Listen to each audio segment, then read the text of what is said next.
ତ ଜୟ ଜଗନ୍ନାଥ ସାଙ୍ଗମାନେ, ତ ସ୍ୱାଗତ କରୁଛି ମୋର ଛୁଟିଆ ନୂଆ ଭିଡିଓ। ତ ସାଙ୍ଗମାନେ, ତ ଆପଣମାନଙ୍କୁ ମାନେ ମୋ ମନରୁ ମାନେ ଧନ୍ୟବାଦ ଜଣାଇବା ପାଇଁ ଚାହୁଁଛି, କାହିଁକି ନା ମୋର ଗୋଟେ ଭିଡିଓରେ ଆପଣ ମାନେ ଏତେ ସପୋର୍ଟ ଦେଇଛନ୍ତି କି ସେ ଭିଡିଓଟା 1.2K ଭ୍ୟୁ ଚାଲିଛି। ତ ମୁଁ ଏତେ ଖୁସି, ଆପଣମାନଙ୍କୁ ପୁରା ଦିଲରୁ ଶୁକ୍ରିୟା ଆଉ ଧନ୍ୟବାଦ। ତ ମତେ ଏମିତି ସପୋର୍ଟ ଦେଖାନ୍ତୁ, ଆଉ ଆପଣ ମାନଙ୍କୁ ମୁଁ ଟ୍ରାଏ କରୁଛି ବହୁତ ଭଲ ଭଲ ଭିଡିଓ ଆଣିବା ପାଇଁ, ଆଉ ମାନେ ନୂଆ ନୂଆ କିଛି ଜିନିଷ ଦେଖେଇବା ପାଇଁ। ତ ଆପଣ ମାନେ ମତେ ଏତେ ସପୋର୍ଟ ଦେଇଛନ୍ତି, ଏତେ ଜଲ୍ଦି, ମୁଁ ଏତେ ଖୁସି କି ମୁଁ ଆପଣଙ୍କୁ ମାନେ କହିପାରିବିନି।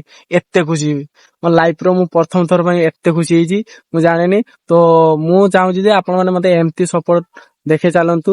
ତ ମତେ ଆଉ କିଛି ସେମିତି ଦରକାର ନାହିଁ। ତ ମୁଁ ବର୍ତ୍ତମାନ ଅଛି ଆମ ଗାଁରେ, ତ ଆପଣଙ୍କୁ ମୁଁ ଦେଖେଇ ଦଉଛି। ତ ଆପଣ ମାନେ ଦେଖିପାରୁଥିବେ, ବର୍ତ୍ତମାନ ଆମ ଗାଁରେ ବର୍ଷା ହଉଥିଲା, ମାନେ ଚାରିଆଡେ ପାଣି ହେଇଗଲାନି, ରାସ୍ତା ବି ପୁରା ଉଦା ହେଇଯାଇଛି, ଆପଣ ମାନେ ଦେଖି ପାରୁଥିବେ। ତ ମୁଁ ବର୍ତ୍ତମାନ ଅଛି ଆମ ଗାଁରେ। ତ ଆପଣ ମାନେ ଜାଣିଥିବେ, ପୁଅ ଛୁଆ ମାନଙ୍କର ମାନେ ଗୋଟେ ଗୋଟେ ଖଟି ଥାଏ ଯେ ଗାଁ ରେ, ଖଟି ଆଉ ଯେ ଗାଁ ରେ କ୍ଲବ ଘର ଥାଏ। ବାକି ଆମେ କ୍ଲବ ଘର ସେମିତି ମିଶାମିଶି କରୁନି, ଆମେ ପ୍ରାୟ ଟାଇମ ଆମ ମାନେ ଗୋଟେ ଛୁଟିଆ ବୋଲି ଖଟି ଅଛି, ସେ ଖଟିକି ମୁଁ ଆପଣଙ୍କୁ ଦେଖେଇବା ପାଇଁ ଚାହୁଁଛି। ତ ଏବେ ମାନେ ସେମିତି କହିତେ ମାନେ ସାଙ୍ଗସାଥି ଗାଁରେ କେହି ନାହିଁ, ଯିଏ ଯାହା ଲାଇଫ ରେ ଯିଏ ଯାହା ବିଜି।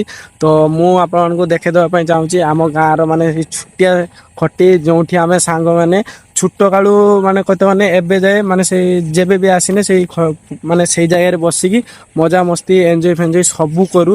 ଆପଣମାନଙ୍କୁ ମୁଁ ଦେଖେଇଦବା ପାଇଁ ଚାହୁଁଛି। ବର୍ତ୍ତମାନ ଦେଖିପାରୁଥିବେ, ଆମେ ଏଇଟା ହଉଛି ମାନେ ଏଇ କାର ପଛରେ ସେଇ ଜିନିଷଟା ଅଛି, ଆଉ ମୁଁ ଦେଖେଇଦବା ପାଇଁ ଚାହୁଁଛି। କାର ପଛରେ ନାହିଁ, ସରି, ଆମେ ମାନେ ଏଇ ଜାଗାରେ ବସୁ। ତ ଏଇ ଜାଗାରେ ଆମେ ମଜାମସ୍ତି କରୁ। କହିତେ ମାନେ ପ୍ରାୟ ଆମ ଗାଁର 10 ଜଣ କି 8 ଜଣ ସାଙ୍ଗ ହେବେ, ଆମ ଗାଁ ସାଙ୍ଗ। ତ ଆମେ ମାନେ ଯେବେବି ମାନେ ଯିଏ ଯା ଯେବେବି ମାନେ ଗାଁ ରେ ଏକାଠି ଯେବେ ମିଶୁ, ତ ଆମେ ଏଇ ଜାଗାରେ ଆସି ବସେ। ତ ଆପଣ ମାନେ ଦେଖି ପାରୁଥିବେ, ଆମେ ଏଇ ଜାଗାରେ ହିଁ ବସେ, ଏଇ ଜାଗାରେ ହିଁ ଏଞ୍ଜୟ ଫେଞ୍ଜୟ ଫୁଲ ଏଞ୍ଜୟ କରେ। ଆଉ ମାନେ ସେମିତି କିଛି କରେ, ମାନେ ଏମିତି କିଛି କରେ ହିଁ ନାହିଁ। ତ ଆଜିକା ଭିଡିଓରେ ଏତିକି ଥିଲା। ତ ଆପଣମାନଙ୍କୁ କେମିତି ଲାଗିଲା? ତ ଆପଣଙ୍କ ଗାଁରେ ବି ଯଦି ଏମିତି ଗୋଟେ ଛୋଟ ବି ଖଟିଥିବ, ତ କମେଣ୍ଟ କରି କହିବେ। ତ ରହିନି, ପୁଣି ଦେଖାହବ ଆଉ ଗୋଟେ ନୂଆ ଭିଡିଓରେ। ଜୟ ଶ୍ରୀରାମ।